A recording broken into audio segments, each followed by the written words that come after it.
Know about your business. Advertise with Zimnet Radio. Email marketing@zimnetradio.com.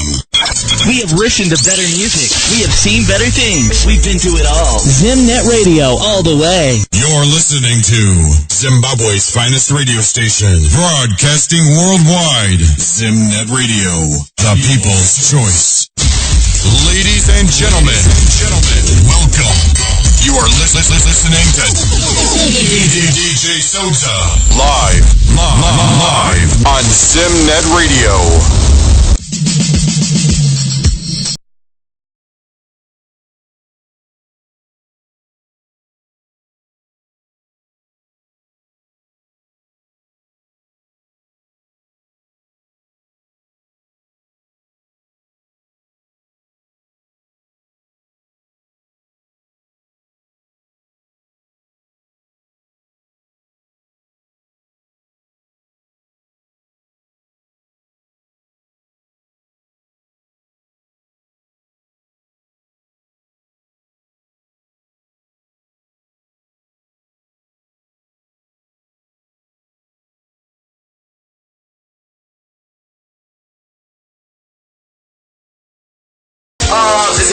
Moyo Zimbabwe ndozo zvinoitaka. Thank you so much for choosing Zimnet Radio and for tuning in right now. For the past week and a half we've been advertising that today, the 22nd of February 2018, we will be interviewing Dr.Nkosana Moyo, who is the president of the Alliance for People's Agenda, APA. Live right now here on Zimnet Radio. May I welcome you, Dr. Nkosana Moyo, on the show. Thank you very much, and good evening to your listeners. Thank you so much for being here with us tonight. May I start by asking you who you are? For some people out there who don't know you, who you are, maybe tell us the background of yourself a little bit. Well, I'm Nkosana Moyo, a Zimbabwean, 66 years old. A lot of Zimbabweans will remember that I'm the person who was invited to join the cabinet that was formed after the elections of 2000, a cabinet that was formed in July of that year. And then I suppose, surprising to a lot of people, decided to leave that cabinet the following year after serving only for 10 months. And I went to Washington to the World Bank, joining the private sector window, the IFC. I'm back in the country now, and I've joined in the fray in preparation for the elections for this year, the coming unified elections for this year. Later on, that we've heard, although we don't know the exact date yet, we've been told, it's been announced that the elections are going to be likely in July. Thank you so much. Maybe before we go any further, may I also ask you a little bit about what has been happening in Zimbabwe lately, the death of Morgan Tsvangirai, and if I'm not mistaken, I saw you in Bohera at the burial as well yourself. Maybe you would like to say 2 words about that? Yes, definitely. I think at the moment that's the biggest thing that has happened lately, that we lost one of the biggest proponents of democracy in this country. I think we all as Zimbabweans owe Morgan Tsvangirai a debt of gratitude for the work he's done for this country in creating the space in which we can all follow in his footsteps to try and get our country to be more democratic in its practices. So condolences go from all of us, I think. I mean, those who saw, I'm sure you'll have seen through the media, just that the whole of Zimbabwe literally descended on Morgan's village to pay condolences and respects on this particular occasion and join his family in saying, thank you, Morgan, for a job well done. We're going to try and follow in your footsteps in continuing to open, to make the door even wider in the space of fighting for democracy, which is what we do. So we owe a great, I think, debt of gratitude to Morgan and his family. Thank you so much, Dr. Nkosana Moyo. Right. Let me come back to your party now, because today it's all about your party. You told me that in 2000 you were invited to work with the government. So you were not a ZANU-PF personnel, but you were an outsider that was invited to work in the government, right? That is correct, because what happened actually in the late 90s, I think it became very clear to most of us that the government was not doing the right things. And I used to write articles in the Financial Gazette expressing views about what was going wrong. And after the president announced me as a minister, he explained that the reason he had done so was because from what I was writing, he figured that if an opportunity arose for me to serve my country, I would probably welcome it. And that's what he was reaching out to me to do in asking me to join the cabinet. Then, as you rightly point out, I was not a member of any political party, not ZANU, not MDC, but I was just a concerned citizen of this country. And it is on that basis that the President Mugabe, then invited me to join that cabinet. Thank you so much. Now, from my understanding, you didn't spend a lot of time there in Zimbabwe serving as a minister there. I think it was only about 10 months or less than that. Why did you quit so early? Well, 10 months I think is long enough to assess from being part of that cabinet. It became clear to me that the cabinet, as it behaved then, was not really welcoming of my views and approach. The ZANU cabinet continued to pursue a very political line which did not pay any heed whatsoever to what was required to get Zimbabwe to work economically. So as an outsider, I was at a disadvantage, because we would have conversations in cabinet and sometimes I would go and meet the president on a one-on-one.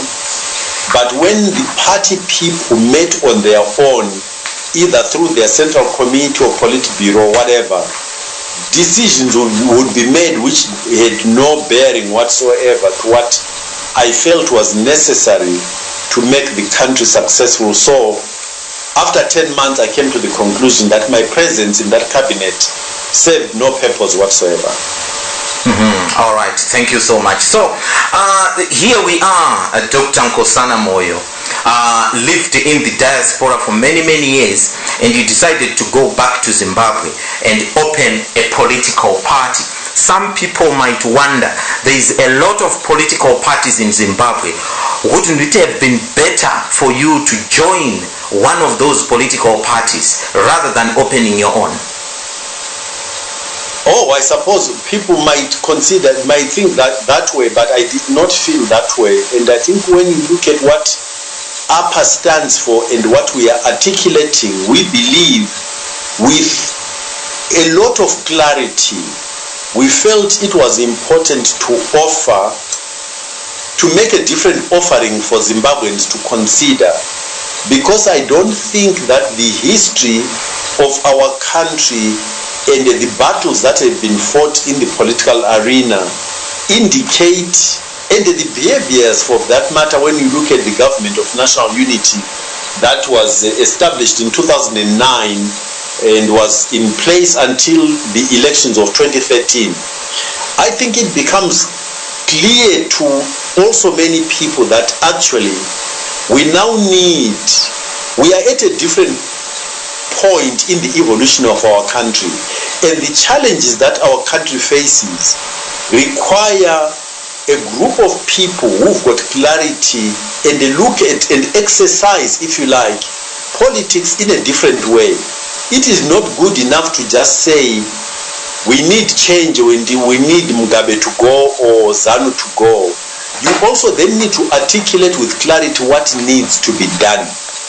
And I dare say that when you engage with us, firstly, we are clearer, I think, than anybody else. I would like to think about the diagnosis of why Zimbabwe is where it is now, understanding what led us to be where we are, because that is necessary in order to then structure a solution which is clear about what needs to be done to take us out of where we are. I am not, I suppose it may sound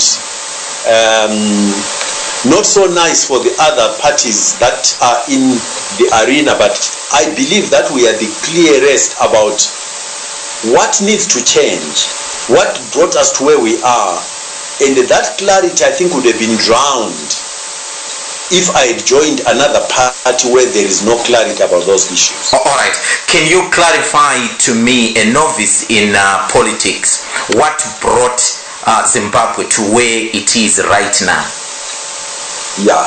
To contextualize, of late, I think people know that I have argued that the current president should not have gone to Davos, because if you understand what brought us to where we are now, you would expect the head of state and the current administration to tackle the issues that are relevant to solving the problem, and that has got nothing largely to do with what outsiders do. What brought Zimbabwe to its knees are two primary issues. The first one is corruption, which a lot of people will recognize as not needing any debate. We have wasted a lot of the country's resources through corruption, where individuals in office have used the national assets, which are owned by definition, therefore, by Zimbabweans at large. These individuals have gone into these positions and taken these assets to be their personal assets, rather than treating them as belonging to Zimbabweans as a whole. So, big issue, first one is corruption. Corruption in Zimbabwe is rife and is totally killing. It's a poison to our country. The second, I think, key issue to also recognize is that our administrations have been run on the basis of very nepotistic behavior. Maybe if I may cluster things in that area: nepotism, cronyism, and the patronage. You know, the whole element of governance and the performance management suffers enormously as soon as you structure and construct your administration based on who are your friends, who are your family, and who are your loyal, I suppose, people that then create a relationship of almost like scratch my back and I scratch yours, because performance management cannot be sustained in that environment. For me, these are the key two elements that have killed our economy: corruption and the nepotism. Yeah, and once you understand that, it means when you form a new administration, these are the things that you must root out of our country totally before you worry about anything else. Those constitute what I would consider to be the foundation of a sound administration which will make our country recover. Because once we manage our own resources responsibly and eliminate corruption, the country's resources will be available to be used for the right purposes.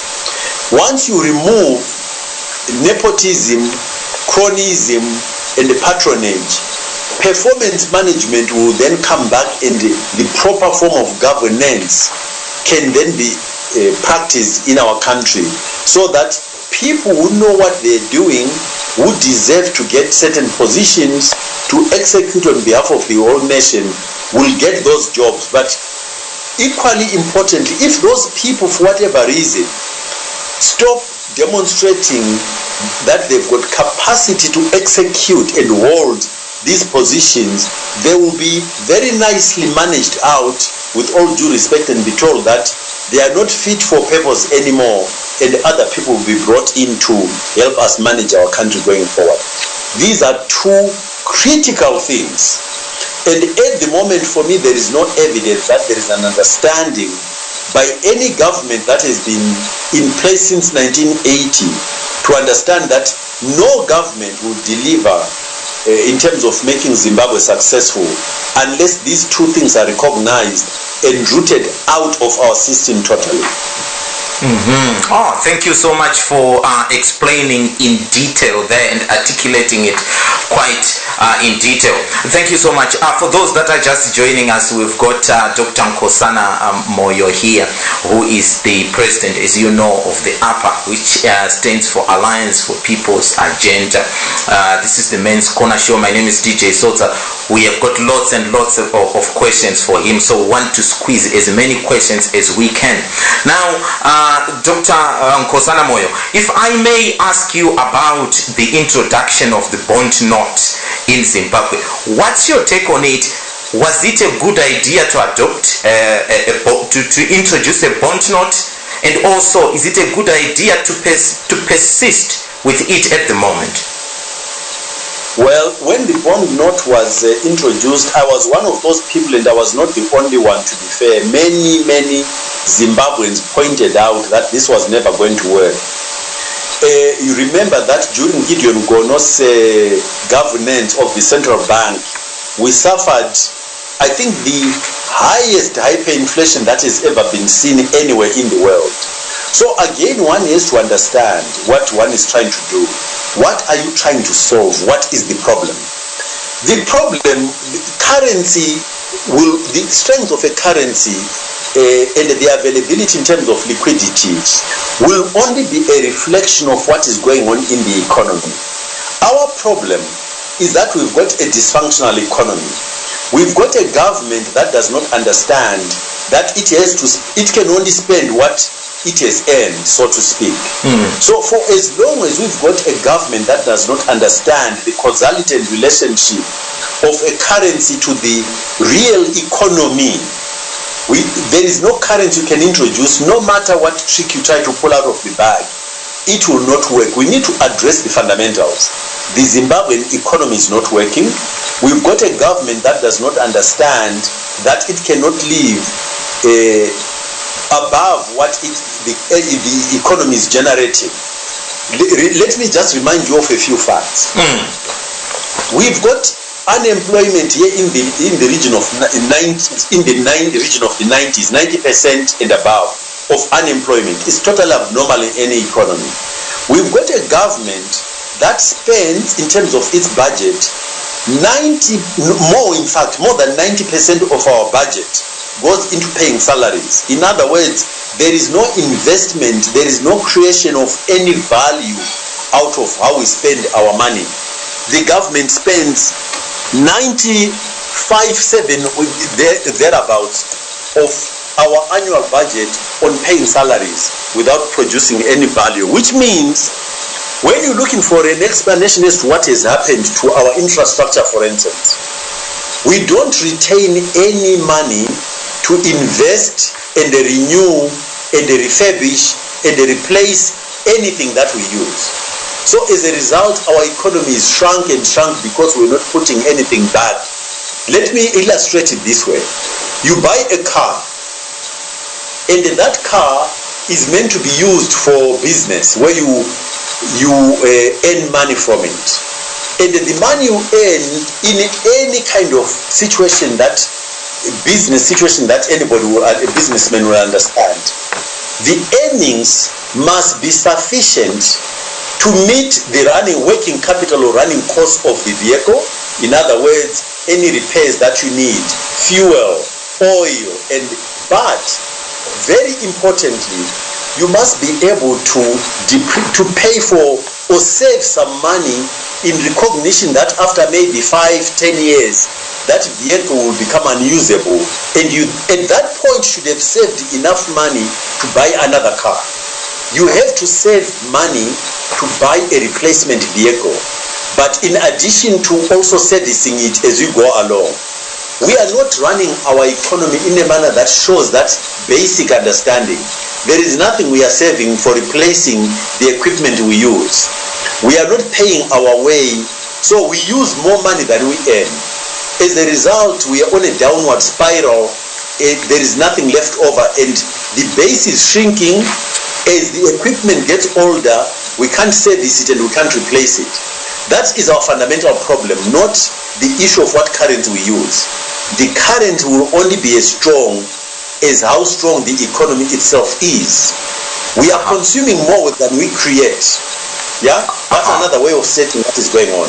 So we are going to be in trouble, bond note or no bond note, no liquidity, because our economy is not producing anything in excess of what we are consuming. Yeah. Right. So if the elections were there tomorrow and you are elected in, would you continue to use the US dollar? Well, you know what? Again, let's not worry about what current we use. What I've just explained to you deals with the fundamentals. Are you not wasting money through leakages in terms of corruption? Can you begin to shrink your costs? What comes in, how much you're creating cannot be bigger. Your cost cannot be bigger than what you're creating. Yeah. What you earn must be bigger than your costs. At the moment, we've got a bloated cabinet, a bloated government. So you need to address, before you worry about the currency, you need to look at your real operations. How are they structured? Are you earning more money than you are using? No matter what the denomination or what the currency you are using is, the measure is, are you earning more than it's costing you to earn that money? Once you establish that relationship, you can establish a new currency. It will be a stable currency. It will be a strong currency. But unless you get that relationship right, it does not matter whether you keep the American dollar, you go back to the Zimbabwean dollar, use the rand, whatever, you have exactly the same problem. Dr.Nkosana Moyo, the way you're explaining it to me, if politics was that, it would be that much easier. In my household, if I earn £10,000, I shouldn't spend more than £10,000. That's what you're telling me here. It is that basic. It's not complicated. Right. It's really not complicated. Yeah. Now, let me maybe twist it a little bit. A lot of pundits and a lot of political commentators always tell me that the problem started when the white farmers were kicked out of Zimbabwe. The land issue remains a no-go area for some political figures in Zimbabwe there, because it's so controversial. Because the black people went to war to get land back. But if you were to be the boss tomorrow, how would you go about? Would you bring back the farmers? What ED is trying to do? Would you compensate the farmers? What would you do with this land issue? Thank you very much for asking the question, because this issue is important for people to really again understand. What land, earlier on I gave you the example of a vehicle which you buy to use in a business, and then you don't understand how that asset should be used in terms of your ability to keep it running and maintain it, repay it, and then replace it when it runs out. Land is an asset, a productive asset when it's properly used. So we need to really, really understand that the redistribution of land in Zimbabwe was absolutely inevitable. It had to be done. The whole liberation war, amongst other things, was fought because of land repossession, dispossession of our land by white people. So that had to be dealt with and rectified. So that was not what went wrong. What went wrong is what we did with the land. We took people, you remember I talked to you about corruption, nepotism, cronyism, and patronage. Do you remember? Yes. Now, these are the things that we then introduced. We took the land, and what did we do with it? We gave it to politicians who are weekend farmers, not even weekend farmers. They are cell phone farmers. They stay in town and they take land, farms all over the country. And then as you drive around the country, as I do, you'll find that most of the land that was taken is not productive. It was not given to people who had been trained. As you know, we had agricultural colleges all over the place. But it is not those people that we went to and said to them, listen, we have got our land back. It is an asset that we need to use productively. Now, whether we should have used a leasehold or freehold system of land ownership or not, again, totally irrelevant. But who did we give the land to? And are they using it in a productive way? And yes, the Zimbabwean white farmers, if those who wanted to continue to farm but recognizing that blacks absolutely had to get some of that land back, should have been allowed to get access to farm. But let's not look at that as the fundamental problem. The fundamental problem is that we didn't understand that land is what they call a factor of production. It's an asset you have to use to produce wealth. You don't have land and then sit on it and not give it to competent farmers to produce food or exports for that matter. So you cannot therefore look at the solution as a reversal, meaning give back land to the white people, without understanding that white people had to give up a lot of the land because they had a disproportionate amount of land, and black people did not have sufficient land which was equitable in terms of their needs. But it was the treatment of that land as a non-productive asset is essentially that then became the problem. I hope that is clear. Very, very, very, very clear indeed. Thank you so much for clarifying that.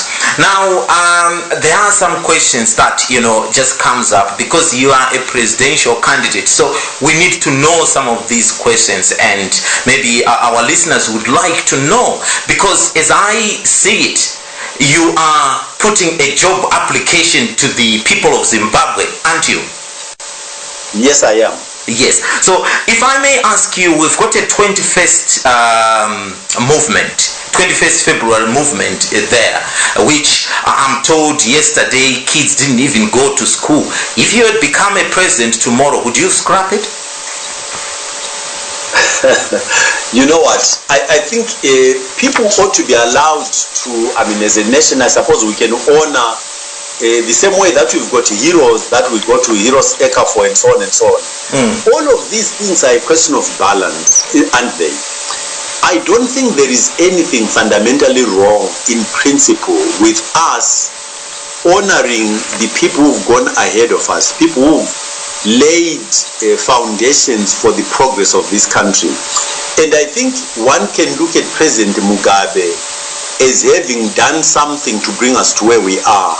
He made a lot of mistakes as well, but he did some things right. If the nation felt that he needed to be honored, I think the debate which maybe somebody can put on the table, which is a valid debate, would be, are we going overboard?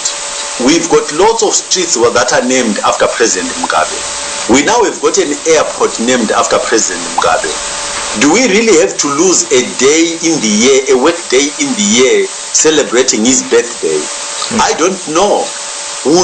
I think a relevant question is to ask me whether I would want my birthday devoted to depriving the nation of a work day. And I'm very clear about what the answer is. The answer is no. It does not matter what, at the end of my life, how much I've contributed to the development of this country. I would say that it is not worth taking a whole day out of working life of Zimbabweans and saying, dedicating it to honoring me through celebrating my birthday. So I'll answer it at that personal level. I hope you understand what I'm saying. Yes, I do indeed, and I hope the listeners are understanding as well.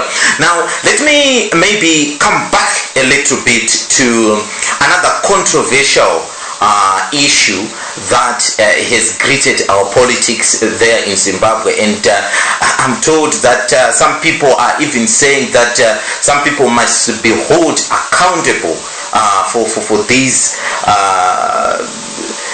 thieving. I'm talking about Chiadzwa diamonds here. What are your feelings on the Chiadzwa diamonds? Well, I mean, I talk to people in Manicaland a lot, as you can expect, in an exercise like a campaign. Yes. And I have to tell you that the people in Manicaland are very sore. They are bitter. They are bitter because they say Chiadzwa diamonds are in Manicaland. And there is no evidence on the ground, whether in the infrastructure or in Mutare as a regional town or regional capital city, if you like. There is no evidence that that whole area of this country, which has produced, if you like, yes, it's a natural endowment, but that natural endowment is in that region. There is no evidence in Manicaland that the people of Manicaland have benefited in any shape or form from the exploitation of those diamonds. So there has to be something wrong with that outcome. And in terms of what we do going forward, I think that in a balanced way, and I say that and I can explain why, in a balanced way, we need to devote our energies in rectifying what has gone wrong, provided, however, we don't deprive ourselves of the energy and time to create something new. In other words, we need to be forward-looking rather than drive-looking in the rearview mirror, if I may use that analogy. Yeah. But I think there are certain wrongs which we need to learn from. And learning from them implies that we need to understand what happened. We need to understand what happened, not only with the view of putting right where we can what went wrong, but with a view to learning exactly what not to do again. So history is important in that respect, that we need to understand what we've done wrongly, what we've not done right. And if it means we end up identifying individuals who committed certain crimes, so to speak, economic crimes, then as long as it does not divert us from then being aware that we still have to create a future that is viable for this country, and we get that in balance, I would say the answer has to be yes, we must learn from our history. Thank you so much for that. I didn't want to bring people's names here, but the name Obet Mpofu always rings through my ears when people are talking of the Chiadzwa diamonds. But I'm just wondering here, from your own point of view, if you was to be elected president of Zimbabwe and people are still bitter about how the Chiadzwa diamonds disappeared on the horizon, people like Obet Mpofu, do you think people that are fingered, do you think they should be brought to justice and brought into the courts so that they can clear their names? Well, at the moment, in fact, I think today Obet Mpofu was supposed to be attending a parliamentary committee where he was supposed to be explaining himself. Amongst other things, I think they would have been asking him about the Chiadzwa diamonds. Yeah, I watched it, and he didn't answer anything. He said he didn't want to answer anything in front of, I don't know, someone who was chairing it. I only saw bits of it, but he refused. That's how arrogant he is. Themba Mliso was chairing that committee, I believe. Yes. So let's understand what are we trying to do, or what is behind this issue of Obet Mpofu as an individual, because I think there is something bigger than the individual. Let me put it as a question this way. If people who have been in positions of authority in our country starting from 1980, if all of these people were asked to explain the assets that they have, where they got them, and whether they can account for them on the basis of the salaries that they were being paid as senior people in government, how many of them would be able to do this and say, yes, I bought this house, I own this property, and I can explain how it came to be from my earnings from government? The question is what is often called a lifestyle audit, where you try to match what people have acquired with honest earnings from their work, because that is normally the issue. Either you've been an owner of a business which is a very successful business, where you can explain where the money came from for you to acquire assets. And the reason Obed Mbof's name keeps coming up is because if you go to Matebeleland, people will tell you that Obed owns maybe, I don't know what fraction of Big Falls, virtually all of it, and the buildings in Bulawayo itself. And people, it's not obvious as far as people are concerned how Obed would be able to explain where he got these assets and how he got them, given that under normal circumstances it ought to be the resources he used ought to have come from either his earnings as an employee of government or any businesses that he can explain which he acquired legitimately and the earnings from those businesses. Remember that Obed at one point actually bought a bank which was in trouble, and he bought it to bail it out. How does that happen? Where did he get the money? That's the question people are asking. That's what's behind it. But I want to make it broader so that people really understand what the problem is. There are a lot of government people in this country who own mansions, who own fleets of vehicles, who have only ever worked in government. And you ask yourself, so how did they acquire these assets? Remember, again, at the beginning I said to you, the two biggest problems which we have to fix are corruption and nepotism. Corruption and nepotism. Okay. Thank you so much. Right. I want to put in as many questions as I can. I'm sorry, Dr.Nkosana Moyo, because we need you to clarify some of these things and to answer some of these questions. Some of them might sound silly to you when I ask them. Sorry, don't apologize.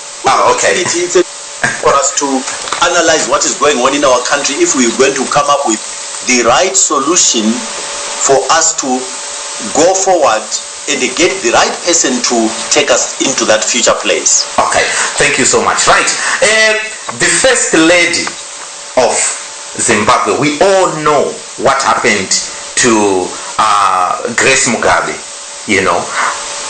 Maybe can I ask you, are you married? Yes, I am.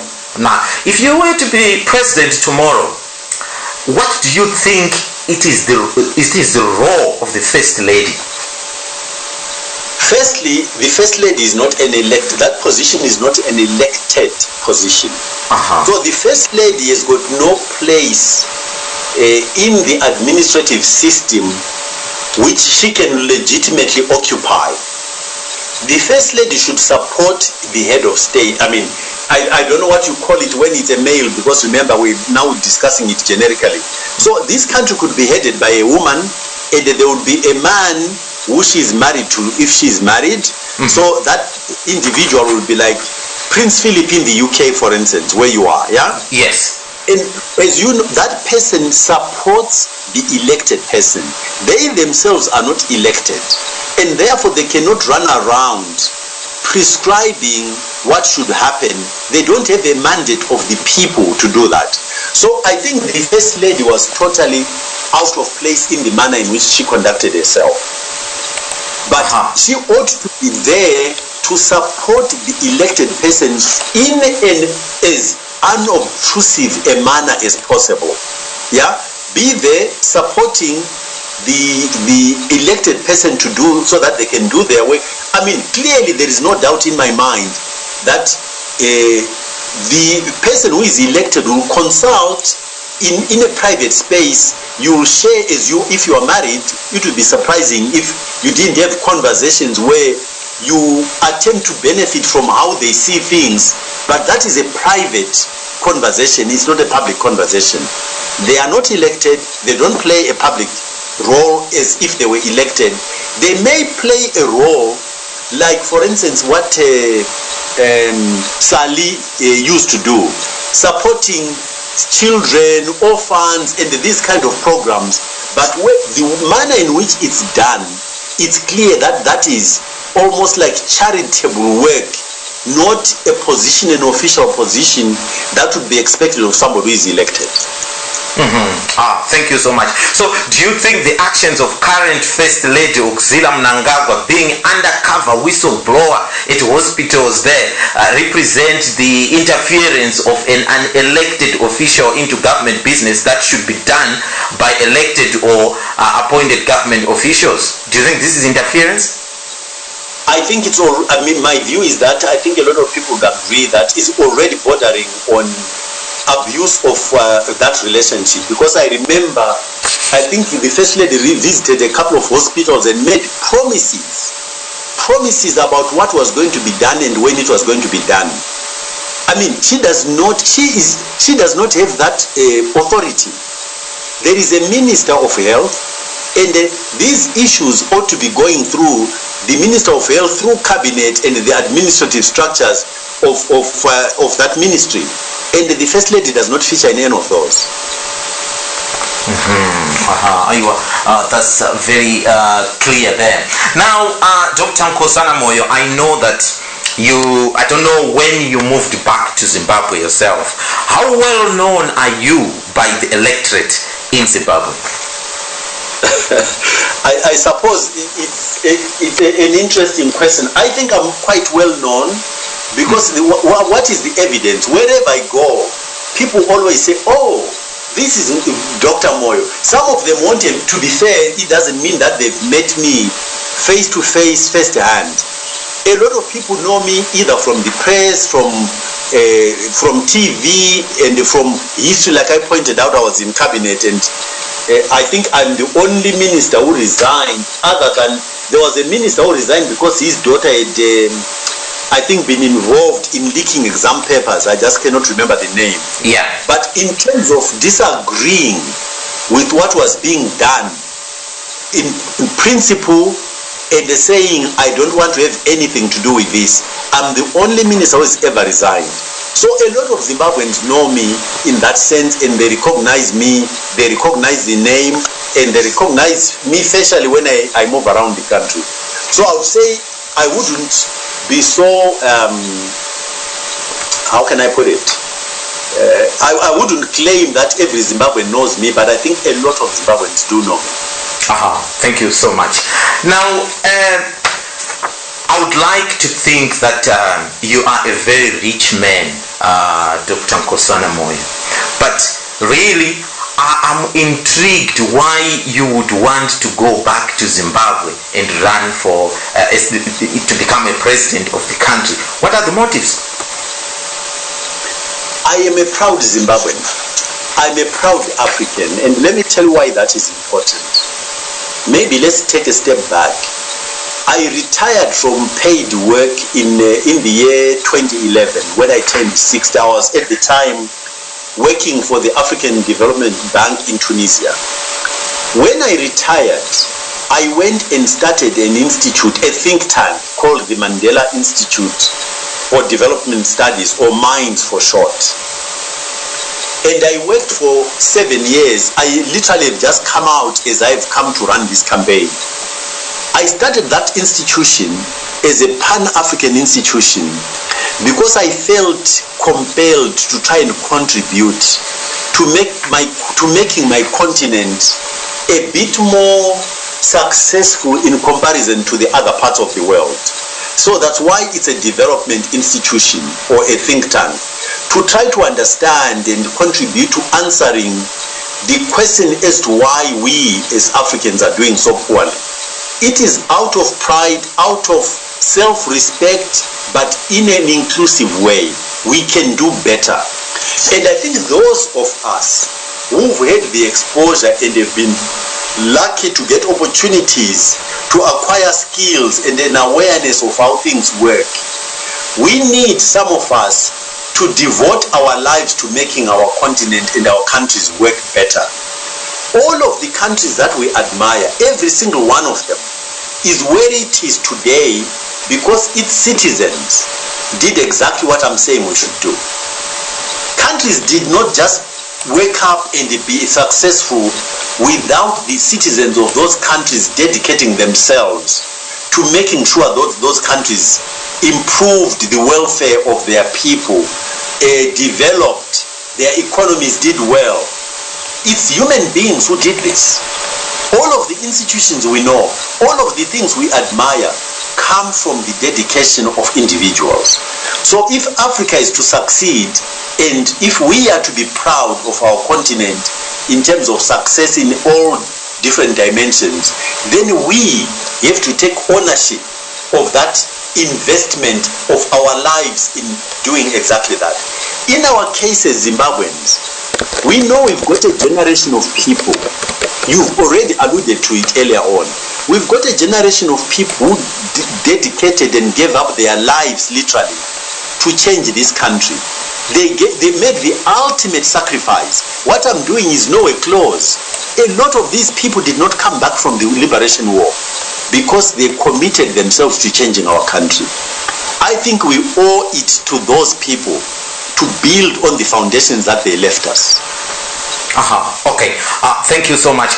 Zimbabwe, if you're just joining us, we've got Dr. Nkosana Moyo here with us tonight, just talking a little bit about his party and what he intends to do if you vote him into power come July, August. We don't have the exact date yet where these general elections are going to be held, but it is coming in the next 5 months. We'll be back after 20 seconds. Make the whole world know about your business. Advertise with Zimnet Radio. Email marketing@zimnetradio.com. Join DJ.Sodza. DJ.Sodza. And his informative team. Live every Thursday at 9 p.m. UK time. Discussing Zimbabwean politics.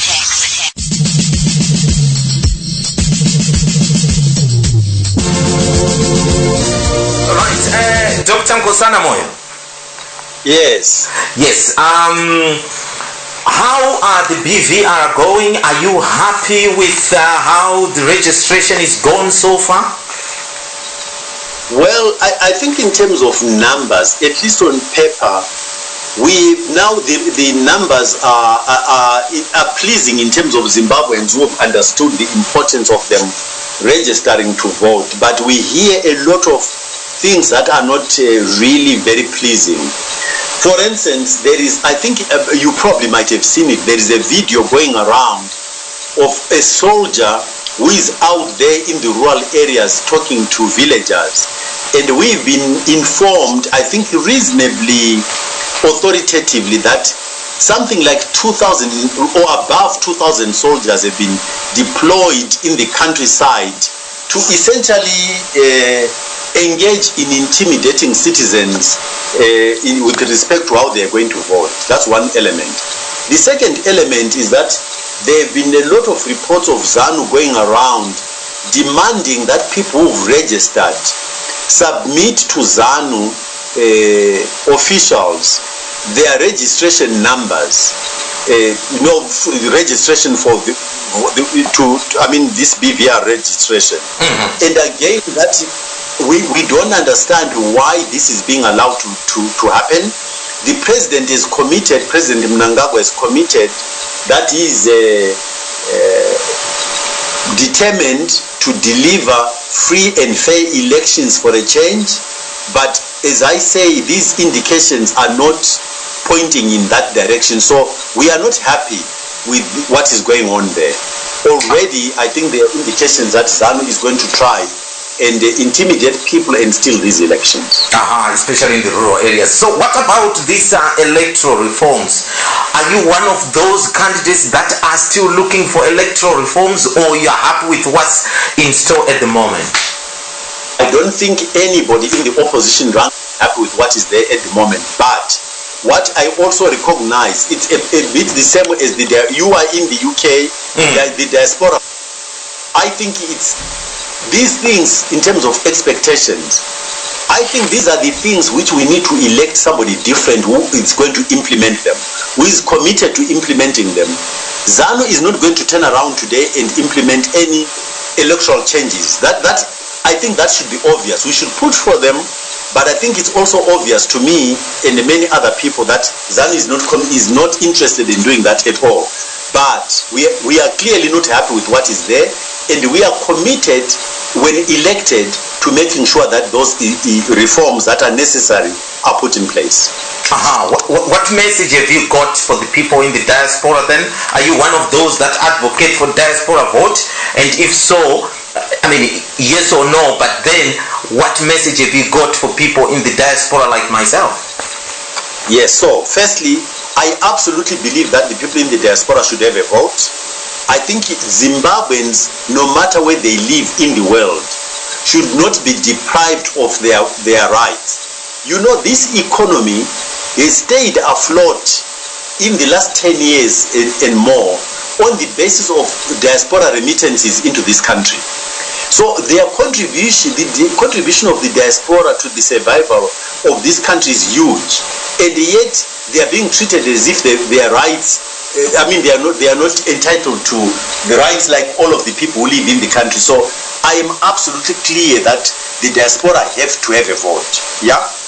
My message to the diaspora, however, is that in spite of not having a direct vote, you've got a huge impact on what happened in this country.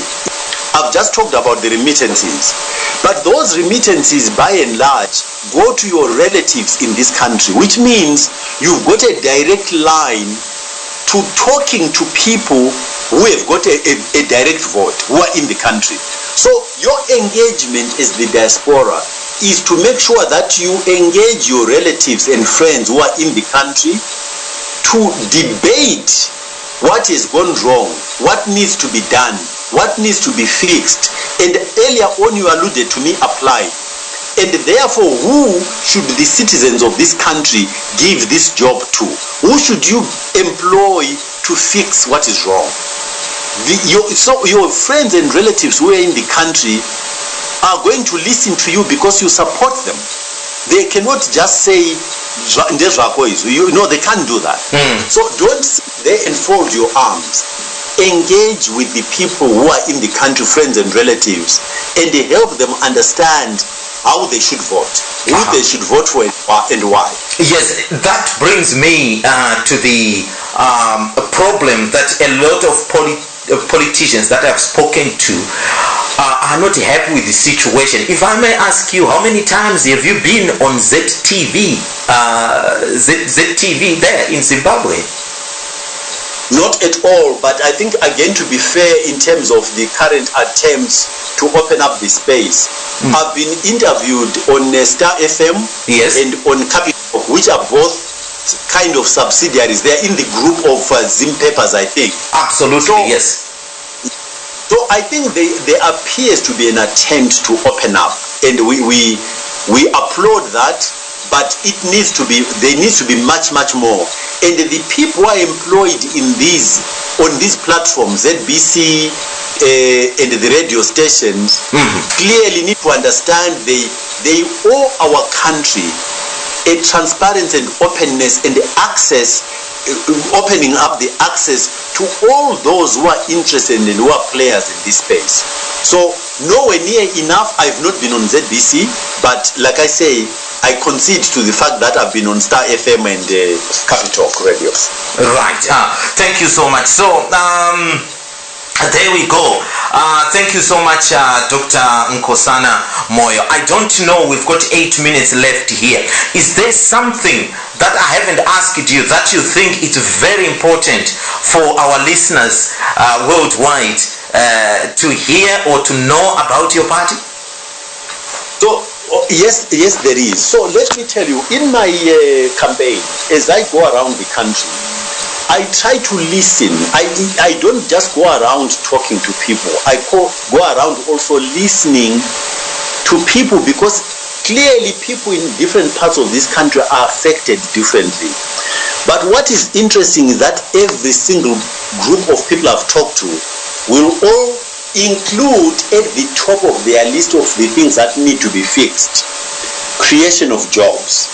There is nobody who is not going to put that on their list of what needs to be done. And I use that to really get us to think more clearly as we approach these elections. Creation of jobs means it's another way of saying we need to fix our economy. Now, I try to explain to people that those of us who are lucky enough to own houses, when something in your house goes wrong, you are quite specific about what kind of workmen you look for to come and do the work in your house. So if it's plumbing, for instance, you do not go and get an electrician to come and fix your plumbing, and vice versa. So if your plumbing breaks down, you go and find a plumber. If your electricity issues, you've got electrical issues in your house, you go and find an electrician to come and fix your electrical system. If at this point in time we all agree that fixing our economy is the thing that we need to get done, I like Zimbabweans to really pay attention to the fact that it means, therefore, when we look at the CVs of the people who are applying for this job, we try to match the attributes and the experience and the qualifications of the person we're going to hire with what needs to be done. Not all of the people who are running or who are applying for this job are qualified to fix our economy. It does not mean, by the way, that they are not good people. It does not mean there are no trades that they are qualified in. That's not what I'm saying. I'm saying I would not employ a plumber to sort out my electrical problems and vice versa. And therefore, in spite of all these Zimbabweans who are coming to contest being good people and capable of doing something, I would argue that a lot of them, if not most of them, are not the best people to fix our economy. Therefore, as we go to vote, let's have clarity about what we are trying to fix, and therefore who we are going to choose to give that job to fix our economy is the primary issue to address. That is the message I would like to leave with Zimbabweans. Go and get somebody to fix the economy. Don't confuse issues. Don't think I'm making a statement which says these are not good Zimbabweans. They are good Zimbabweans. But are they the right people to fix our economy? Is there anything in their track record, things that they've done in their lives, which illustrate that they understand how an economy works? They understand how the financial system works. They understand what investors look for. Is there anything in their track record that says they know how to do this? Not that just they claim that they all of us will claim we can do this, but as in any other job application, you then have an interview and then you look at the track record. What is it that they've done? Where you don't have to talk to them, you look at what they've done and you can go and get references of where they've worked in areas that illustrate they understand how an economy works. They always say the proof is in the pudding, isn't it? Now, Dr. Nkosana Moyo, just a couple of questions to go here. You know, when I was sending the flyer that you'll be with us here today, a lot of people, well, not a lot of people, a few people replied to me and say, oh, you'll be interviewing Munwezano. What do you say about that? I've never been, like I said, even when I agreed to serve in the cabinet in 2000, I was not a member of ZANU. So why would I have? If I was a member of ZANU, I would have stayed in that cabinet like all of the other ZANU people did. I have never been a member of ZANU. I am not a member of ZANU.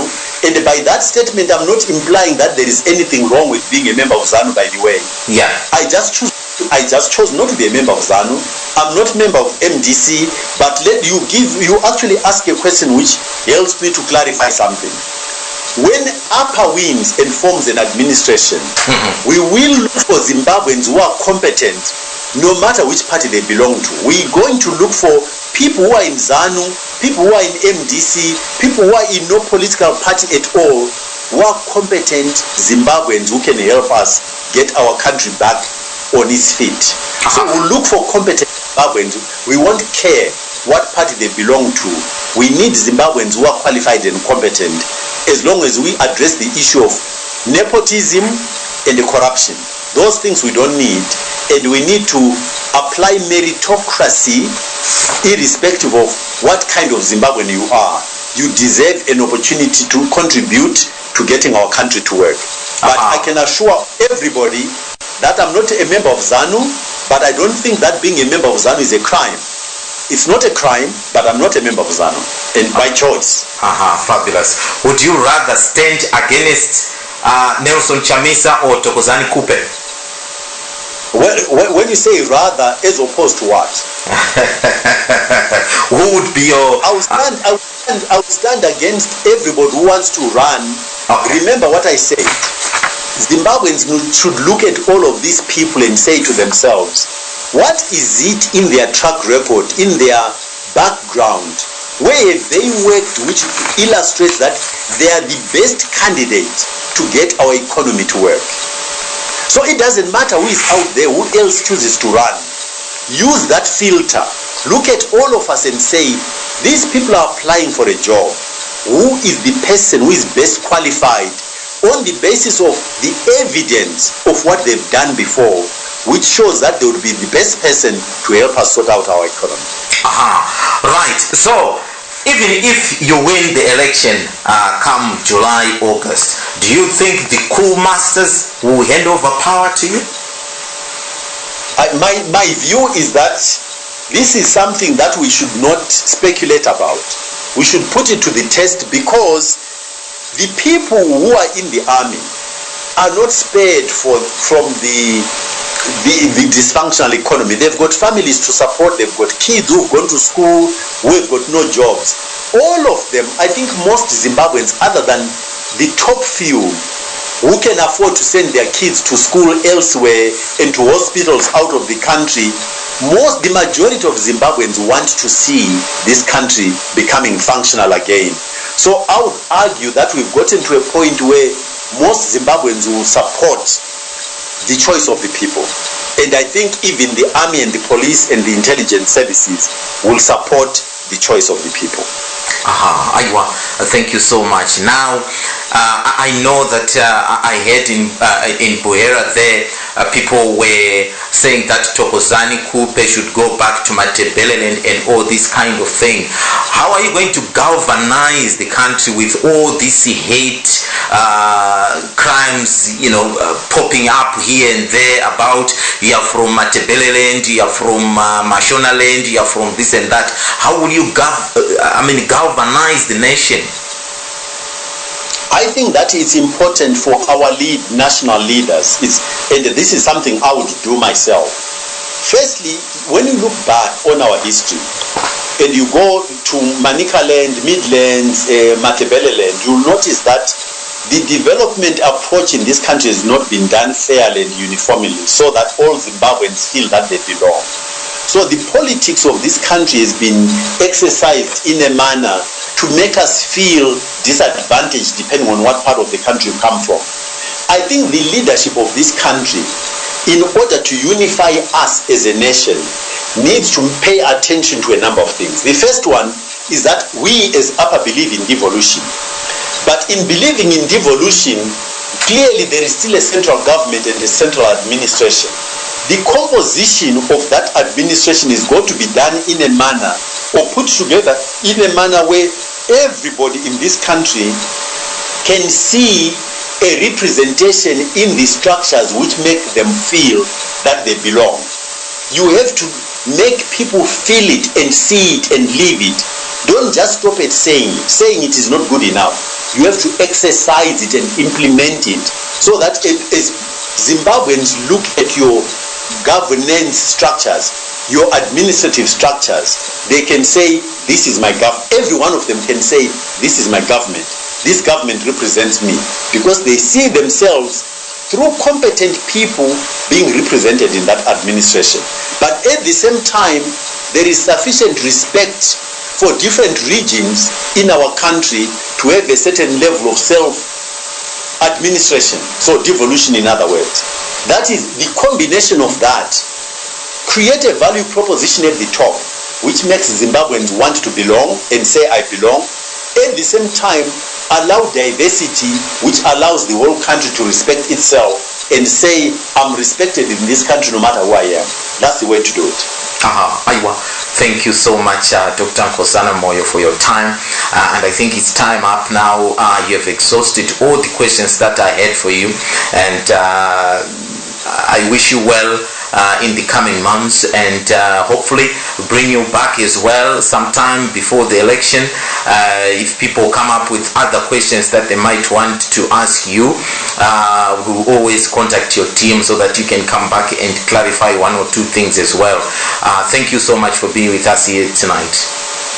Thank you very much for the opportunity, and on the assumption that a lot of your listeners are in the diaspora, remember what I say. People in the diaspora have got a role to play in determining who runs this country, so that all of the necessary changes can be implemented and that the rights of Zimbabweans, no matter where they live in the world, are restored.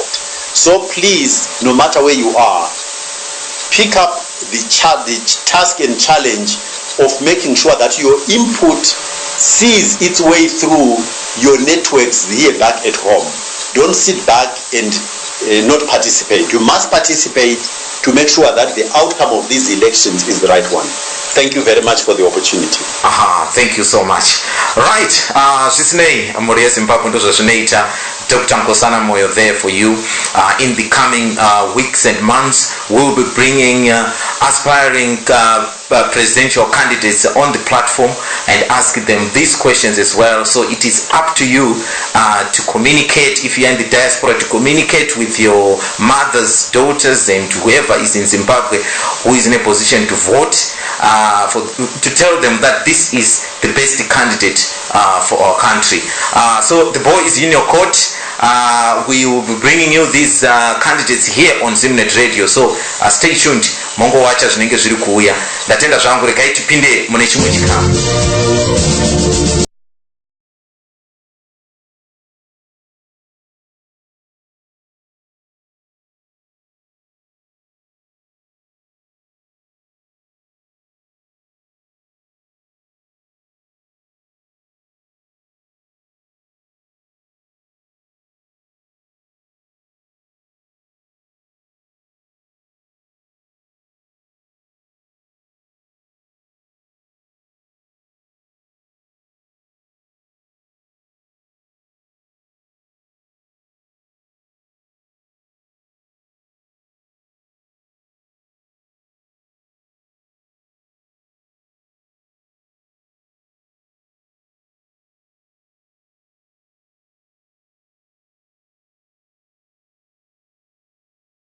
Join DJ.Sodza. DJ.Sodza.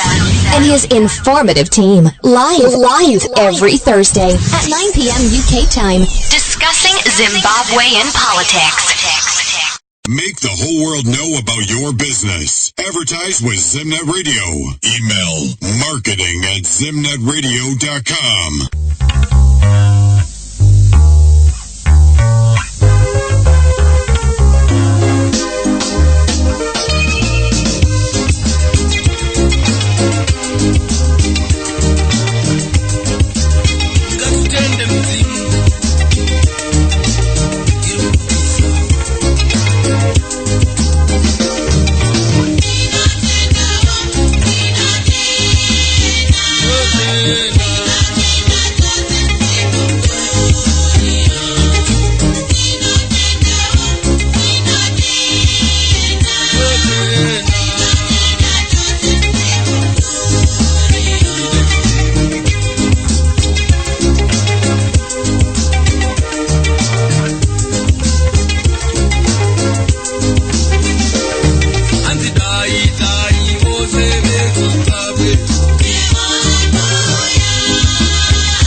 Yes, it's 9 minutes gone after the hour of 11. There you have it, Zimbabwe. That was Dr.Nkosana Moyo. I was speaking to there and trying to tell us a few things. May I also apologize to some of you guys who were firing questions left, right, and center here for me to ask him. I know half of the questions I couldn't get them through, but hey, we'll get him back at some other time and ask the questions that you wanted me to ask that I didn't ask you today. You know, in the heat of things, you miss one or two things. So I couldn't go Moyo. Message. Some of the questions I've put across to him, but there was just too much to ask to squeeze in an hour. Thank you so much anyway for listening. Right,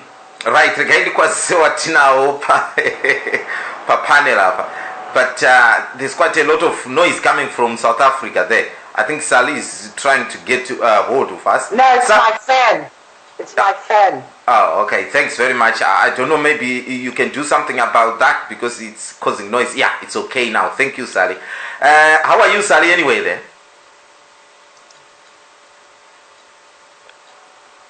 Just hold on, I'm going to switch the fan off. Ah, okay. And now I'm going to boil. All right. What there? How are you? Very well, but very, very hot. Oh, okay. All right. What there? How are you? DJ.Sodza. The right hand, Kachando Kuno. Yeah, it's freezing. I didn't realize it was that cold actually until I went outside this afternoon. It was freezing, absolutely freezing. I think snow will be falling soon. Yeah. Yes. True, yeah. Yes.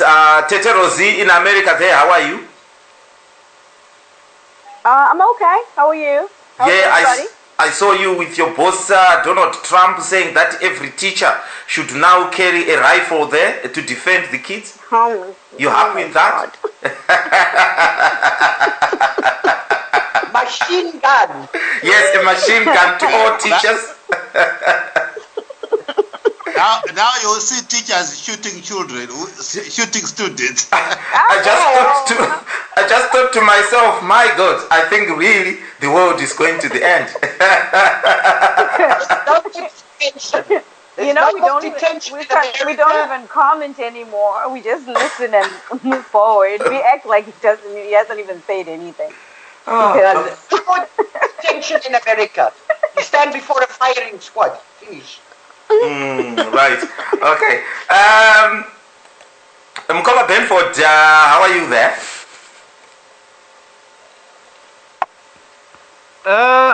Good, right? DJ.Sodza, Magadigo.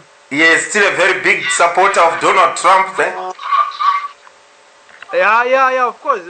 I think the man has done really well. All right. Okay. All right. Thank you so much, Mkola Benford. Hey, Chief Social. Magadi DJ.Sodza, Magadi Vaterere, Magadi Vamoyo Savari Pachirongwa. Aiwa tinofara chose. Mkoma will bet. Hello everybody. Hi. Thank you so much. Sekuru, how are you? I'm okay, thanks. You? Yes, how is life, Sekuru? Chando Cheti. Yeah, I'm hearing that Arsenal lost tonight, but still they go through. You are happy, man, aren't you, tonight? How can a team lose and go through? That's what I heard, that they lost tonight, but they went through on aggregate. They won on goal aggregate. That's what you must emphasize. Oh, okay.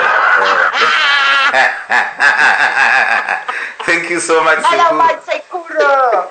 Yes, Charlie, how are you?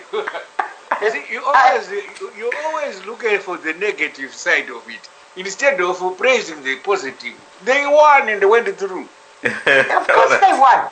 Of course they did. Even if it's by half a goal, they still won. They won. Yeah, exactly. Oh, I agree with you totally, my Sekuru. How can they? Do you think all these people are made that they will just promote a team to the next round after it is lost? Yeah, they do in Zimbabwe. Well, but this is not in Zimbabwe. This is in Europe. Right. Okay. So, guys, I don't know. You were listening to what Dr. Nkosana Moyo had to say there. I don't think we should dwell too much on it, but I just want your few comments. Let me start in Mwapepe so that we can maybe squeeze something else as well here. We've got lots of issues that are happening in Zimbabwe, but from what you hear from Dr. Nkosana Moyo, what were your observations? Yes, there were some good points coming from him. He lost me when he was trying to emphasize that people should be looking at the CV to say where they've been working and what they've done in life. He lost me there because he sounded very corporate. He don't teach leadership and management. That's exactly the language that he was talking. Oh, okay. You can tell that the person is not a politician. Right. Politics is about consensus. Politics is about ideology. Politics is about my policies. My policies is not any individual, a party. And it's about, are you an acceptable person within the electorate? It's not about your CV. Wakamboshanda Coca-Cola, wakamboshanda ku PG, to which bank. That's not politics, that's corporate. And when I heard that, I said, oh yeah, well, this man, I suppose he's still living in a corporate world. But politics, where they are talking about politics in Africa, politics in the Western world, they don't work that way. That's like a straight jacket. All right. Okay. Good luck to him. Good luck to him. Thank you so much, Sekuru, on that. Tete Rosie, you were listening. Anything that you can praise or not praise on that?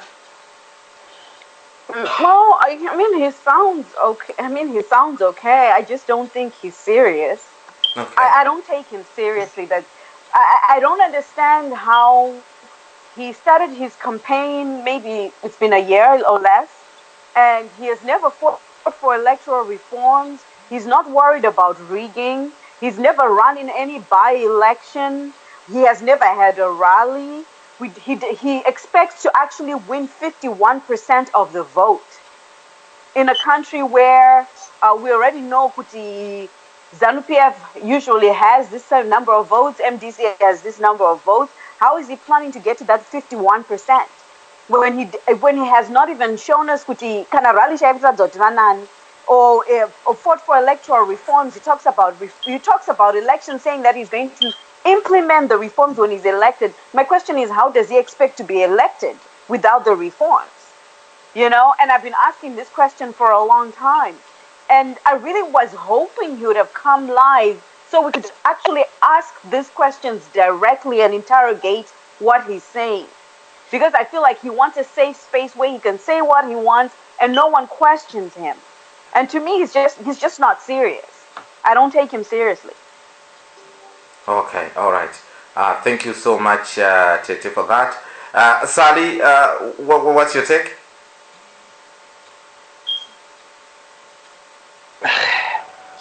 Nothing new. Some weird ideas. I mean, the only problem with the economy is nepotism and corruption. That's what destroyed the economy. I mean, I was lost then, okay? I mean, no, seriously, I don't know how the dude is how he thinks he's going to do anything, okay? He's got no idea of politics whatsoever. Right. So I'm concerned. You're not impressed, sir? Not impressed at all. Okay. No. All right. All right. Thank you so much. Mukoma Benford, was you impressed with what Doctor had to say? No, not as such. I think I've said it on this show. Dr. Moyo is probably the most qualified presidential candidate, Uribo. But his problem is you need to assess your situation. A solution that is going to work in Europe and America will not necessarily work in Africa. Some of his approaches are definitely not going to work for the situation yari. So, despite the fact that he might be talking sense, it's not going to win him an election. And the whole purpose of going into an election is to win it. If you have no realistic chance of winning an election, I don't care how much how much sense you're going to make. If you have no realistic chance of winning, better move out and let those with realistic chance participate. That's all I can say about Dr. Moyo. Mm-hmm. But for you think he's qualified for the job? He's the best candidate. But again, you have to look it in terms of situation in Zimbabwe. If you think in terms of articulating a vision, somebody who is going to turn around our economy probably in the shortest possible time, reorganize our country so that we become a fully democratic country. Somebody who is coming with a clean record, untainted, I think that's him. But the issue again, like I said, is it going to work for him? Do I think he can win an election in Zimbabwe? The probability for me is almost zero. So on that note, it doesn't matter whether he's the best candidate out there. He better, the sooner I realize that, let him create space for viable candidates, the better. Mm-hmm. All right. So who are the viable candidates in your eyes? At the moment, I think the battle is going to be between Edie and Chamisa. And I think those are the only two realistic candidates for us at the moment. All right. Thank you so much for that. Mkoma Wilbert, what's your assessment of that interview there? I think Dr. Moyo is probably one of the few candidates I've listened to who is articulate, and he has really taken the trouble to understand what the problem is. And I think given a chance, he could turn around the Zimbabwe economy for the betterment of the whole country. His biggest problem is what you asked him yourself. How many times have you been on ZTV or radio? And it's only been on these other small radios that have sprouted up. The reality is, for somebody like him who has got ideas, you have got to sell your ideas. And if the media is denied you, the opportunity to be heard is denied, then that door is closed. The competition now is no longer about ideas then. Because if you can't sell your ideas, there's no point in saying you've got ideas. And he also furthered that point by saying, and this is not the first time I've heard it, I've also heard it before myself, that ZANU-PF has already deployed about 2,000 soldiers in the rural areas and other places who are already starting the intimidation. We know President Emerson Mnangagwa a few months ago gave the first batch of new trucks to the chiefs. And we know the purpose is to the chiefs to go out there and carry out their usual intimidation. So the point is, are these elections going to be free, fair, and credible? And the answer has got to be no. Now, if the elections are not free, fair, and credible, and I picked that point, I think Rose has picked it up as well, that there's no point in you saying I'm going to implement reforms when I get elected. You've got to be elected first. If the elections are such that you never get elected because they are rigged, then we are in a catch-22. You will never get the reforms implemented because you'll never get elected. So we'll never get free, fair, and credible elections. And I think this point has got to be made And I think as we move further towards the election, it's going to be made again and again to the old aspiring candidates. If you participate in an election that is going to be rigged, it's either you have got some way of undoing the rigging, like what Obed Gutu once said, that he has got winning in rigged election strategies. So you have got to have that. And so far, I honestly don't see anybody who has produced that. And I think that is totally unrealistic.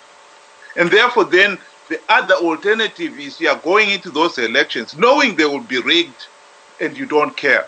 And I think that is a reckless position that some of these politicians are taking, because the people at the real first end of these rigged elections are the ordinary Zimbabweans, the ordinary villagers, the ordinary people who are part of the 90% who are unemployed.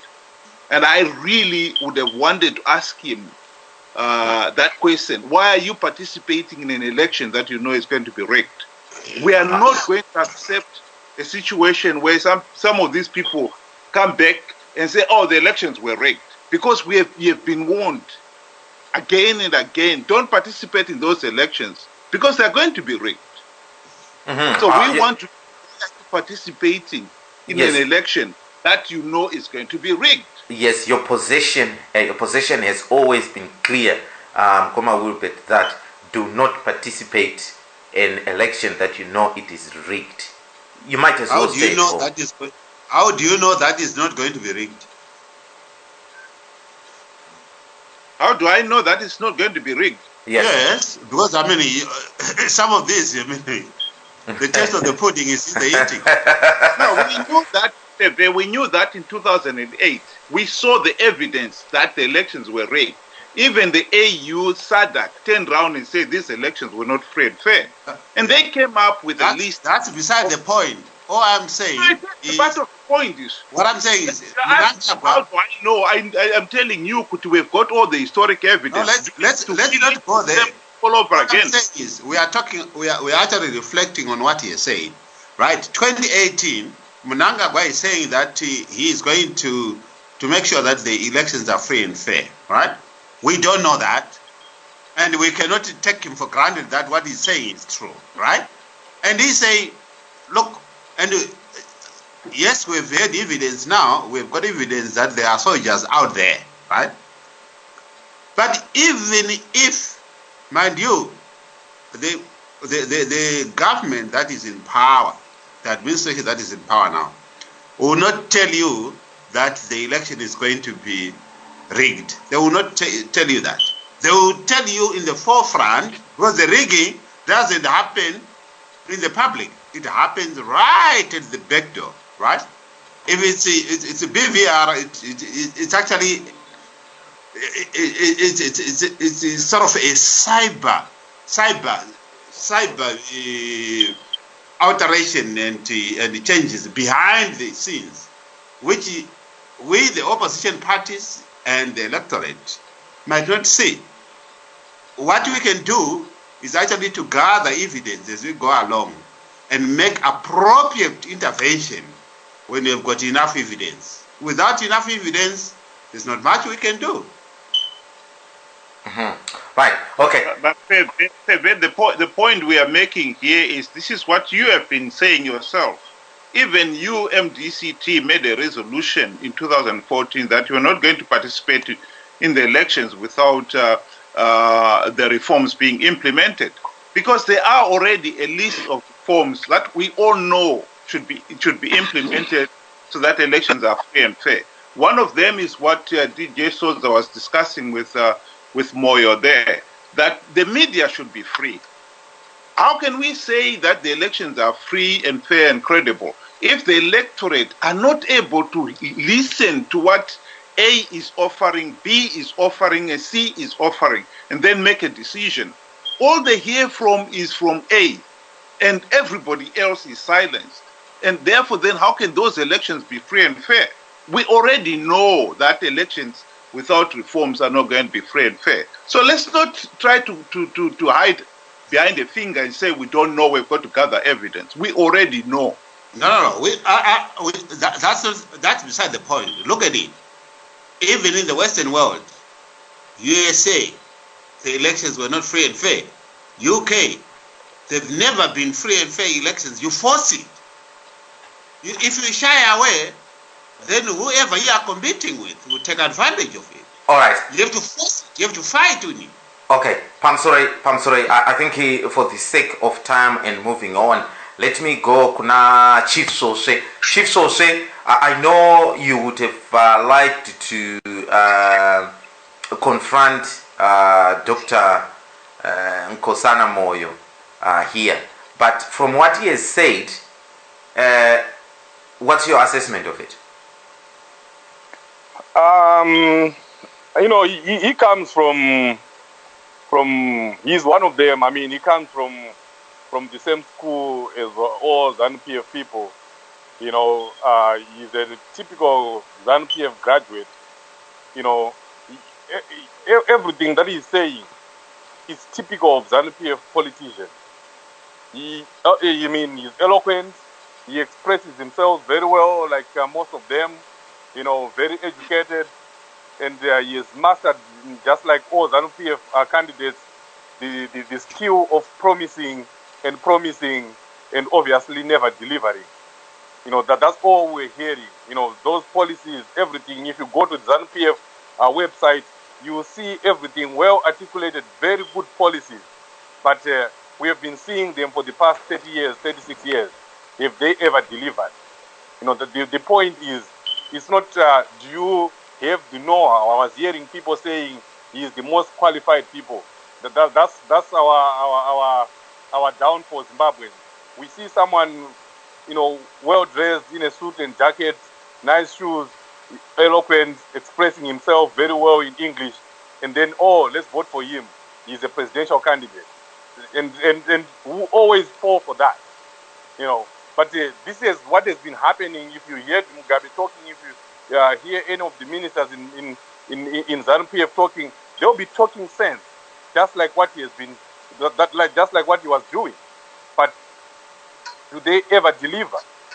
And above all, I mean, this man is not serious. This is a man who knew that he wanted to run for the president, and then he entered the race a year before election. What was he going to do? And the question still remains, what has he done so far to convince Zimbabweans that he qualifies for that job?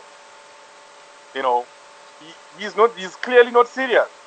I've seen him in Matebeleland, I've seen him a couple of times in a combi at Ganzimbe, in Harare, here and there. But where else have you seen him outside the city of Harare? He has never been in Kwekwe, he has never been in Gweru, he has never been in Masvingo. We can't even mention the rural areas. And this is the person who is saying he's running for the president. He's clearly there for another reason. He's clear, and he doesn't want to win a national election. A person who wants to win a national election would try to appeal to all the nationals, to every part of Zimbabwe. You would have been there by now. You would have heard him in Mount Darwin or somewhere in Tiendambuya. But this is the person whom even as we are speaking, even as we are qualifying him as a presidential candidate, we know that he is never going to be there. He is never even going to be in any rural area. So how can we be serious with a person like that? Right. He's not serious himself. Okay. Thank you so much, Chief Sose, for that. We will be sending him all this information as well. Now, Sekuru, maswera seigu. Maswera seigu. Yeah, it's nice to have you back, Sekuru. How was your trip?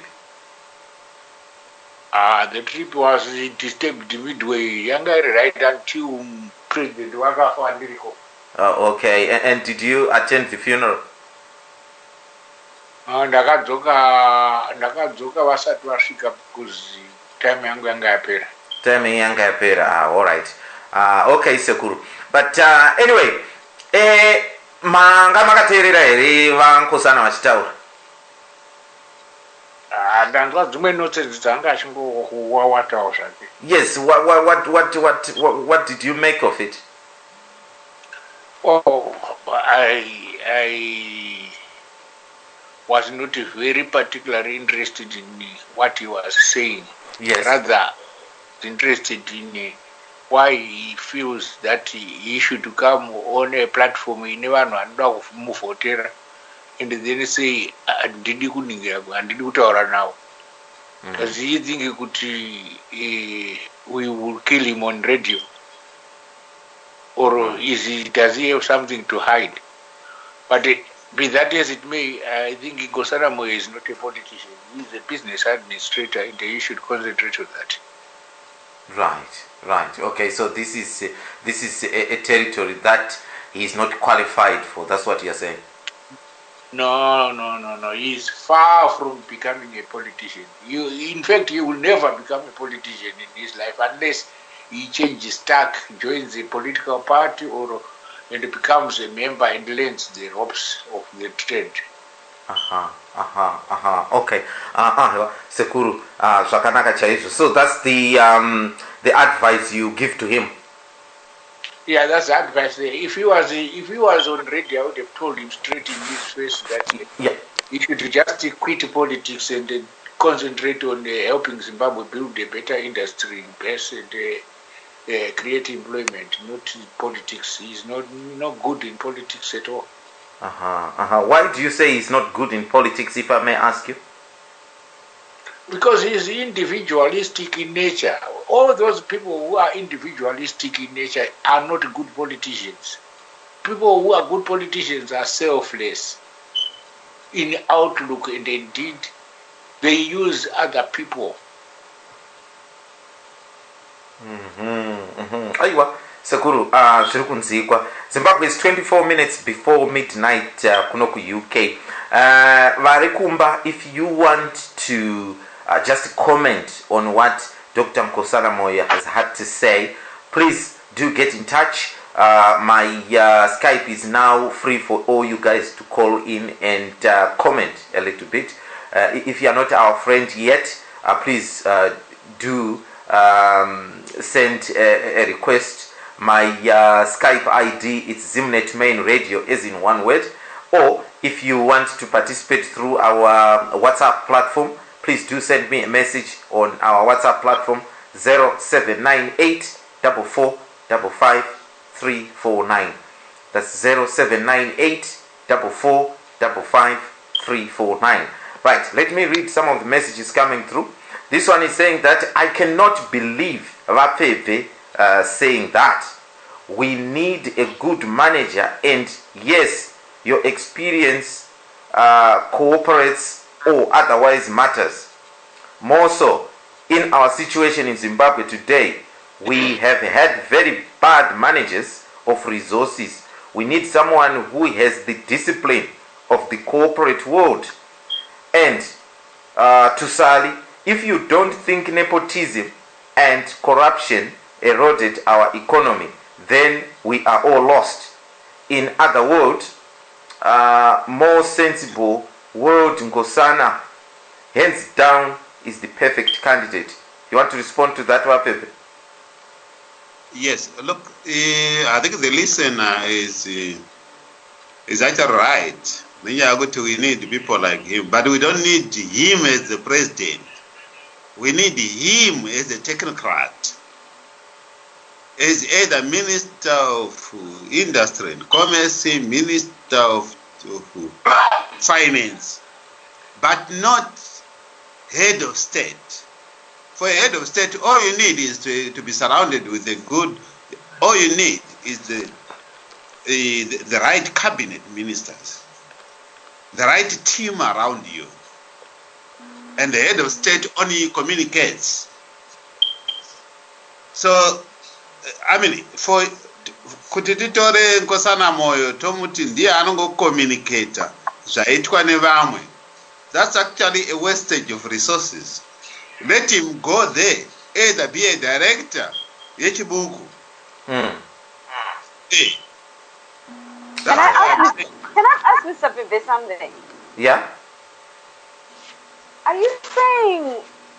Are you saying the president of a country doesn't need to be somebody who really knows what they're doing? No, I'm not saying that. But that I'm Okay. saying, yeah. Okay. All I'm saying is that the president of the country who govern using the best team. You are as good a leader as the people around you. You don't impose yourself. You don't. A leader is not a practical person on the operational stage, right? All you need to do is to be able to assign and delegate right person.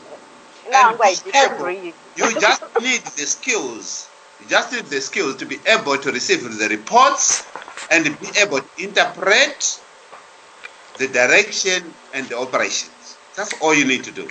Just you're like a chief executive officer. Okay. You know, I disagree. I disagree with that. I honestly think, in terms of good governance in Zimbabwe, one of the biggest characteristics we need, first of all, is somebody who has integrity, who has backbone, who understands people, who understands what's going on around him, so that even when he's given bad advice, he knows when it's good or it's bad, who actually knows how to manage or manage people, manage things, not just somebody who's there to, I don't know. I personally, maybe I take myself personally, I'm a hands-on person. You know, in my job, I'm a president of my own company, and I want to know what's going on. I don't want to just get reports. I don't want to be told with the and I get a report and that's it. I want to understand what's going on so that I make good decisions, so that I stand firm on things that I believe in. I don't believe with the cabinet. No, I honestly am like, I totally disagree with that. Right, Rosie. Yeah.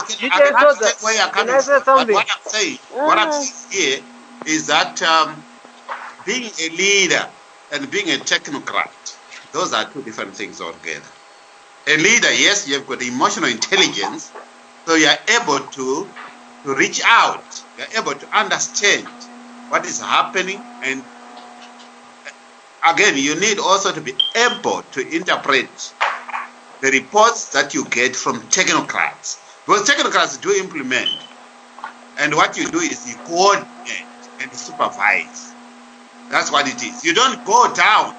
If you are seeing agenda down either at a hospital and supervise at the hospital, there's something wrong with that leader.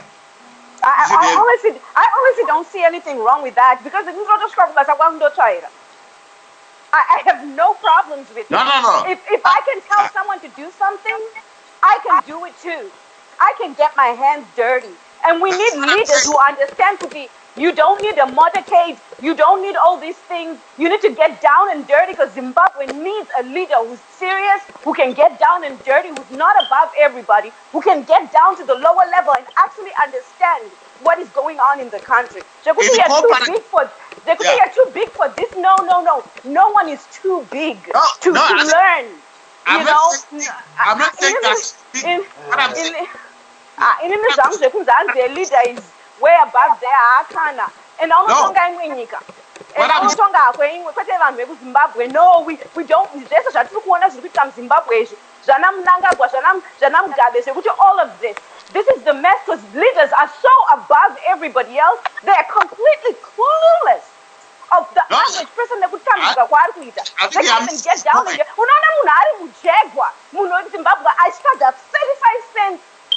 This is what we see even in opposition. Mercedes, S-Class, Jaguar, whatever you call it. And the average Zimbabwean child doesn't even have $35 to go to school. All right. And we are tired of leaders like that. No, I think I missed the point. What I'm saying is, even a chief executive of a big organization, right? Much of the time, 75% of the time is devoted to meetings, reading reports, and making a directive and putting directives. That's what I'm saying. Okay. That's for a functional company. Zimbabwe is a start-up, which means the president we elect is going to run a Calm down, startup. Rosie. Okay. Rosie, calm down. Corporate companies that run like that are already running. Zimbabwe is not running. Zimbabwe is a startup business. That's what we all need to understand right now. Okay. Rosie. All right. ZANU-PF and Mugabe, they are two different things. I mean, all the whole world, whether you're talking for America or UK, it's run based on that. Right. Please. The US are already functional economies. Zimbabwe is not functioning. Zimbabwe is a failed state. We need somebody who can get to the bottom and build from the bottom. Okay, guys, can you give me a minute? So, Rosie, you would want someone like you don't want Nkosana as president, do you? No, Nkosana doesn't even understand kuti munhu ari kutambudzika ari papa atombochinzwisise. Okay, all right, no. That's fine. You want someone anozvinzwisisa. Thank you so much. Mukoma Benford, you wanted to say something? Yes, what I wanted to say is the confusion between Elliot and Rose at the moment is what Elliot said. Okay, there is nothing wrong with the experience that Nkosana Moyo would bring as a president to Zimbabwe. He has a lot of experience at Rana Africa Bank, somebody who has run a continental bank. Okay, that's all the experience you will need. And you're saying you don't have to need that experience. All you need is a good cabinet. That's kind of the argument I've heard MDC trying to justify the fact that Changirai was not well educated and wangasina a lot of experience you could run any business, whatever. And in justifying that, I've heard MDC people saying you don't need to be well educated, you don't need to have experience. But if you can get that experience, there's nothing wrong with that. Okay, there's nothing wrong with that. Let's not disqualify Nkosana Moyo based on his experience.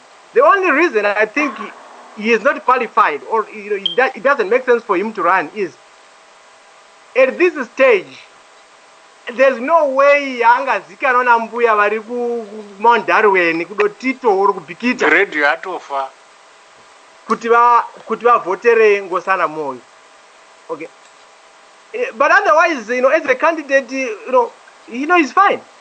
Okay. Just for the record, can I correct Benford? Morgan Changirai, if you listen to all his old interviews, stop saying the man was not smart. The man was smart, but he also understood people. The lowest person he understood. He was extremely smart. Go back and listen to his old interviews talking about policy.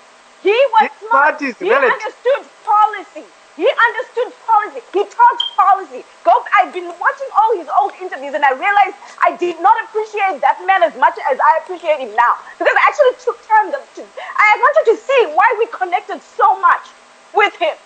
This man understood so much more than you'll ever understand. Don't insult that man.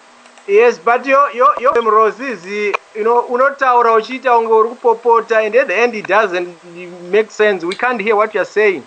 Okay. All right, hold on, guys. Hold on. Now, Chief Sose, it is fair to say that everyone here really is dismissing Dr. Nkosana Moyo as a non-existent when it comes to ruling Zimbabwe. But can I ask you a very personal question, that as we stand now, right now, who would be a best candidate to take Zimbabwe forward? In your own words, who as we stand right now, if you were to pick someone and say, I think this one, from what we have at the moment, this is the best candidate? Well, I mean, I don't think all the candidates are there right now. The party that I would think should provide that candidate based on its support, on its grassroots support, doesn't have a candidate. As far as I know, as far as I'm concerned, the MDC doesn't have a candidate right now. So it would be difficult for me to say who should it be. But if you look in the biggest party in Zimbabwe, there are very capable people who are in that party who can, take Zimbabwe to the next level. Mudzuri himself is a technocrat, who has run the seat of Harare, and he did a very good job while he was there. He's a person who he's a hands-on person. He's credited with winning the election for 2008. He was the organizing secretary. He traveled the length and breadth of Zimbabwe. Achirara kumarizeva, achita say, I know that for sure. He delivered that victory to the MDC. He's a capable man. We have Monzora, who was involved in the constitutional building of our country. He is also another capable candidate. So we have people. There are people in MDC. There are people in other political parties. Anna Jacob Ngaruvume. All those are capable people. But if we talk of support, if we talk of the party that has the biggest chance to deliver a president right now, it is the MDC. And within that MDC, there are several people who qualify to be president. Okay, all right. Thank you so much. Mukoma Wilbert. Hello, sir. Yeah, everyone is saying that this candidate is ZANU, this candidate is ZANU, this candidate is ZANU, this candidate is ZANU. Who should people vote for? If the elections were free, fair, and credible, I honestly think, I personally would be supporting Nkosana Moyo 100% of the candidates that are on the table right now. Because I think he's articulate. Some of these arguments we have heard on this forum disqualifying him because he's too corporate and so forth. There is nothing wrong with that. We can't all be lawyers. We can't all be whatever these other politicians have done who are now being seen to be qualified. We can't all be that. He has come a different route. He understands issues, and I think he articulates very well. And the only problem I have with him is he doesn't appreciate that you have got to win the elections first before you can implement those reforms, those policies. The problem in Zimbabwe actually has never been a question of we lacked people who understood policies. You can't implement them. At the end of the day, ZANU-PF rigs the elections and they do what they like. Because they know that even they will never be held to account by the electorate. If you can if you can rig elections, you do not have to worry about what the electorate think. What the electorate think. Because you're able to forge their approval. You can turn around, they elected us on the basis of our policy. And then you don't implement even any of the big factors in those policies. ZANU-PF promised 2.2 million jobs during the 2013 towards the 2013 elections. They never delivered any of those jobs. Then they know they will never be held to account because they know they can rig the elections. That is the whole point. You do not have to worry about the electorate holding you to account. You don't have to worry about your policies. You don't have to worry about implementing them. It's not a question of policy. Policies, I think MDC has got some interesting policies which, if they were allowed to implement them in government, would change the economy significantly. And I think Nkosana Moyo has got equally interesting policies. But those guys will never, ever implement them because they will never get the chance to govern because ZANU-PF rigs the election. That is what we have got to realize here. That is the argument. Thank you so much, Mukoma Wilbert. Sally? Sally, are you there? Yeah, boss.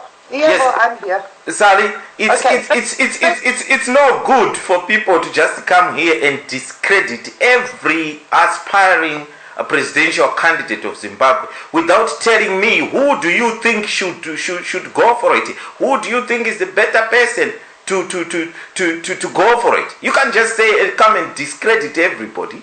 Who would you support, Sally? Joyce Majuru. But first, I want to say something. Yeah. Okay. Nepotism and corruption are not the only thing that destroyed the economy. Nepotism and corruption are part of a huge package that destroyed the economy. That's what I am saying. Right. Joyce Majuru, yeah, I've supported her for a long time. I've watched her. Yeah. And look, there's a little secret about politics. You never ever trust a politician. Don't matter who it is. It can be your own father. If he's a politician, you know how he's BSing? His lips are moving. So, what you have to do with a politician is you listen to all of them and you see whose BS is more credible than the rest. If they are swinging on the stars, forget it. You're going to get nothing out of them. You got a ZANU-PF in the making. If it's somebody that's a little bit more grounded and they're talking about meat and gravy, okay, and you can see, yeah, cool, that could be put into place, okay, then that's cool. But to trust a politician, don't be a fool. Seriously. They are untrustworthy. Finished. The only thing that they are going to tell you is what they think you want to hear, so that they can get your vote. So if you're the kind of person who's impressed by wonderful scenarios and magnificent things and policies and all this kind of business, that's cool. But to trust a politician, don't be a fool. All right, thank you so much. Mukoma Benford, who is the best candidate at the minute? Like I said earlier on, DJ.Sodza, I think it's going to be between Mnangagwa and Chamisa.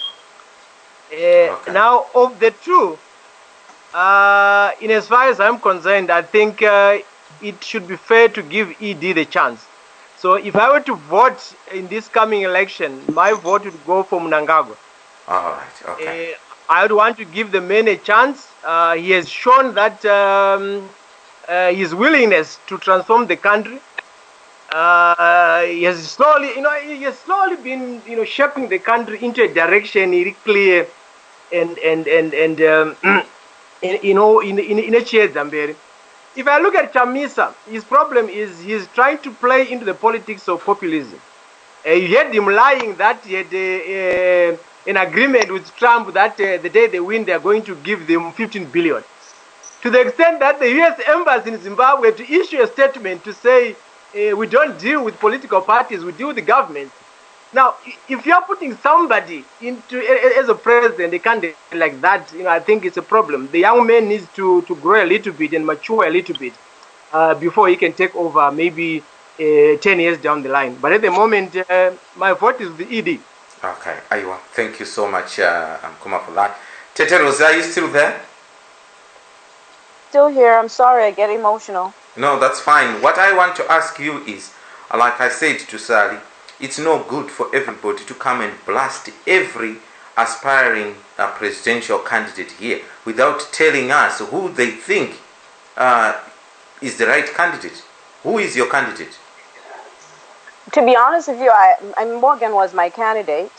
Yeah, he's gone. He's gone.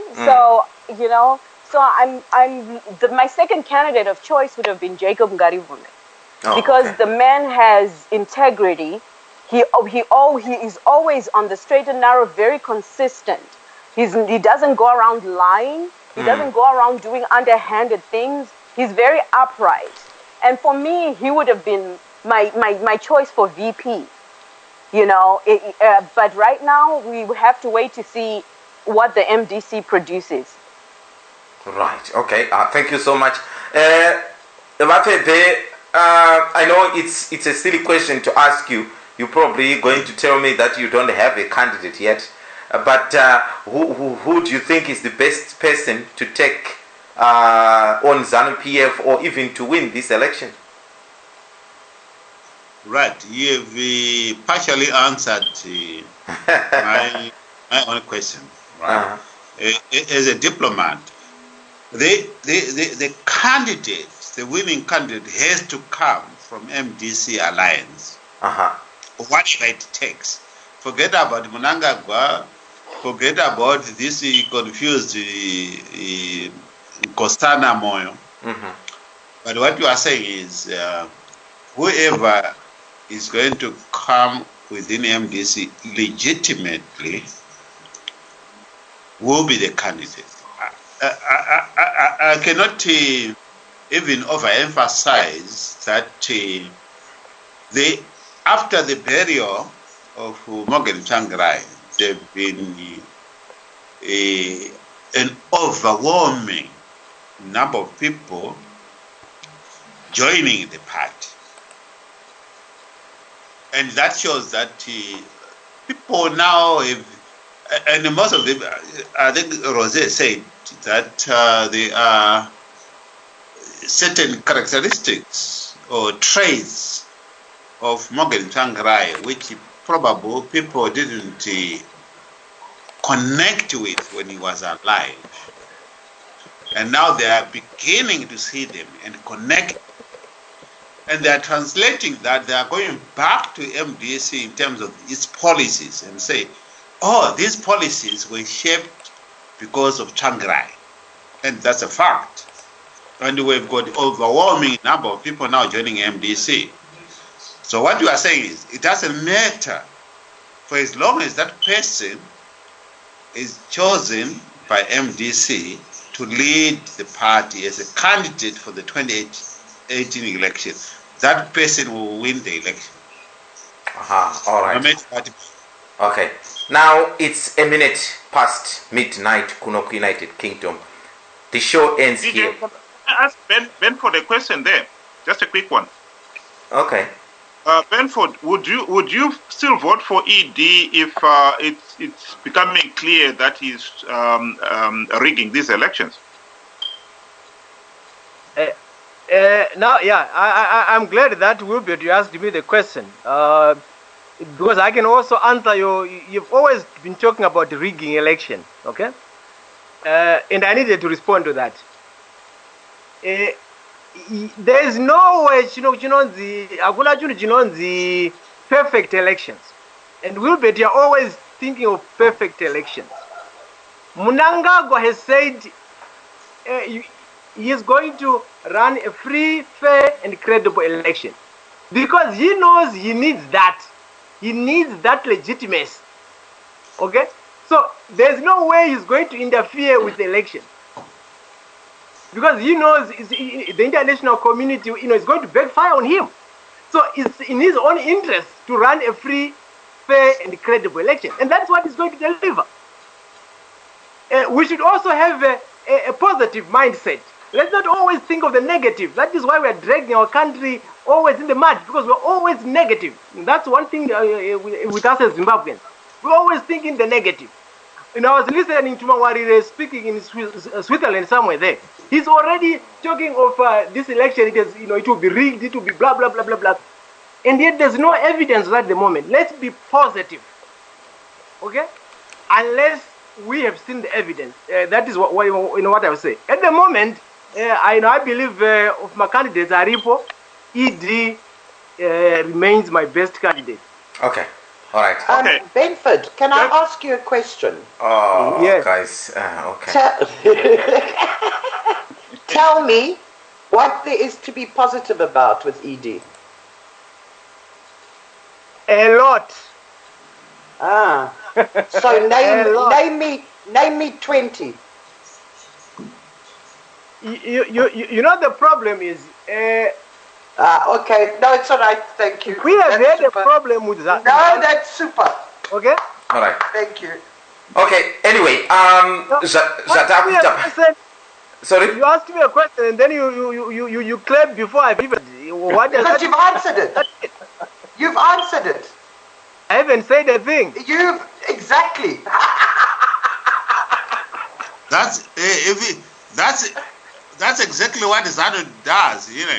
They promise and they do everything, and you clap your hands. ZANU, I have always said that change within ZANU-PF was an option for our country. And I see that coming with ED. He has been changing ZANU-PF. And it's a positive thing for our country. No. What did he change? What did he change? That's exactly what I asked him. What did he change? You don't see the change that are happening every day in Zimbabwe? No. I don't know where you're living. When were you last? Okay. When were you last in Zimbabwe? Here are a few things that he changed. No, I'm saying when were you last in Zimbabwe? You visited your president. When were you last in Zimbabwe? Your president. You Mugabe visited our president. When the president Mugabe also visited our president. It is changing. So that is changing the culture for people. But Mugabe also visited our president. I just want to correct you there. It is not the first one to visit. When Tangirai was in the hospital after his accident, Mugabe visited him. Yes. So that's not the first time. And Mugabe went to change. Did Mugabe pay Tangirai's hospital bills then? ED is not paying. Yes, he did. Yes, he did. Now, if you open your eyes, you will see what ED. It's not ED paying for Mugabe. It's not ED paying. It's our tax dollars. Zimbabwean tax dollars. Visiting Munargo no change. I'm just giving you a few examples. That does not change because Mugabe did the same thing. It's not change. But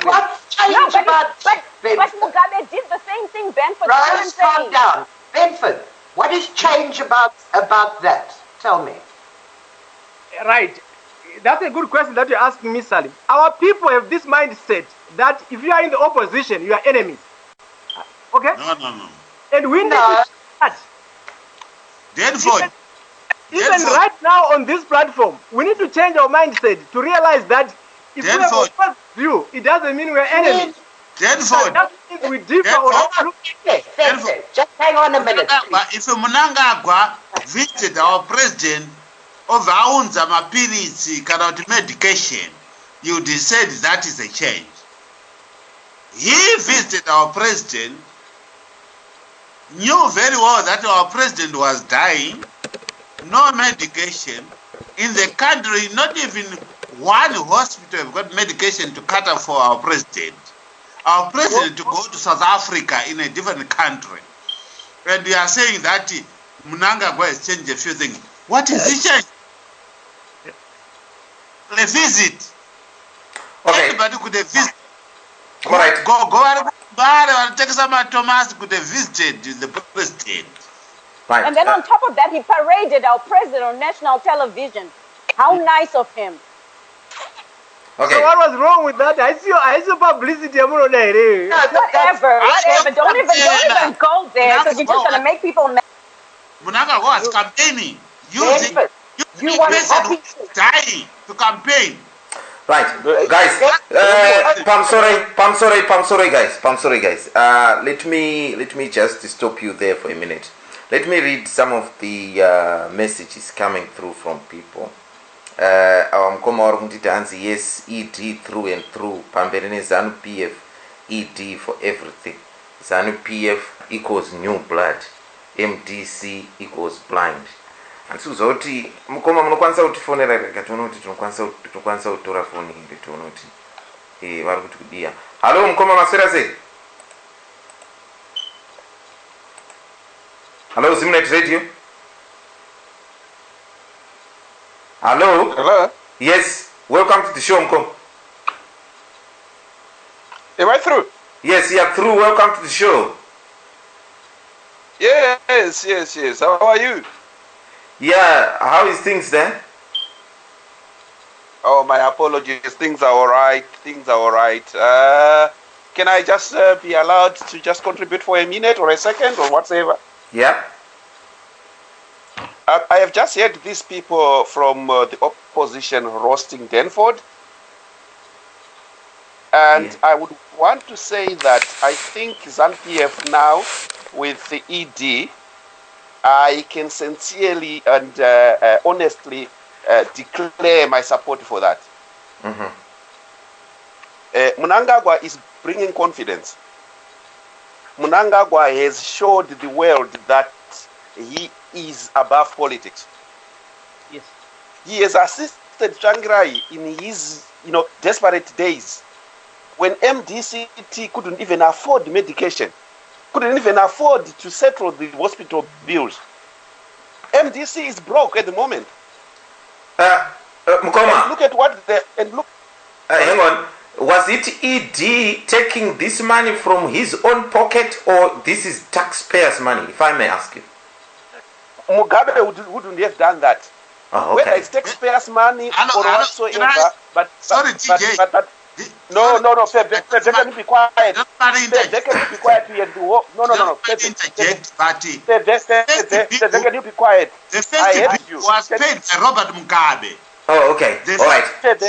Okay, what the first bill was paid by Robert Mugabe? Correct. Yes. So that spirit yakuti anoenda kunoona murwere, and then he makes sure kuti my bills and everything else and hama dzagara zvakanaka ku South Africa. Hama dzekwatsvangirai ana Colin vakato appreciate, vakataura vakati no, we were not going to manage this without this government. So that idea kuti he thought beyond politics and came in and helped, surely it should be applauded. Okay. In terms of economics, in terms you know what? I have got a problem with people. Kalanchitaura, let me talk. And is it? Let me talk. Then Mozo Taurao. The problem with MDC, kudara, it's because vanogoda kukanganisa zvinhu, and then we'll get a political marriage out of that. That's wrong. You see, you look at how they paraded themselves to America. Soon after the inauguration ya Mnangagwa, kuenda kunokumbira kuti zvinhu ngazvirambe zvakasungwa, so that at least vanopinda power through the back door. We will not accept that. We will not accept that. You see, Simone, supposed to I was watching Chamisa. What is Chamisa doing? I don't know. He has been busy campaigning, which is unethical for us as human beings. Power struggle, MDC, inini, baba whatsoever. MDC is rubbish. I don't want to hear anything to do with that party. It is anti-Zimbabwe. Including my policies, including everything that they do, including everyone not favor. Something else so that at least international community overall and everything else. For what? Zimbabwe is higher than anything else. We are Zimbabwe.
I don't think it's something that we want to advocate, and I don't think it's something that we want to hear on our show. Very, very sorry indeed. We'll see what we can do next time. Such kind of language, I don't think it's acceptable on this show. If you want to call in and participate, please do, but be respectful to all the panelists.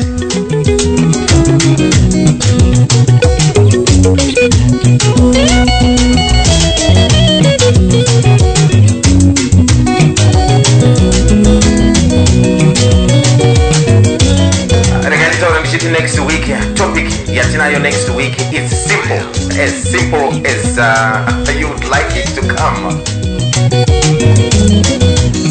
The question is, did Tsvangirai took MDC with him to his grave? That's the topic of next week.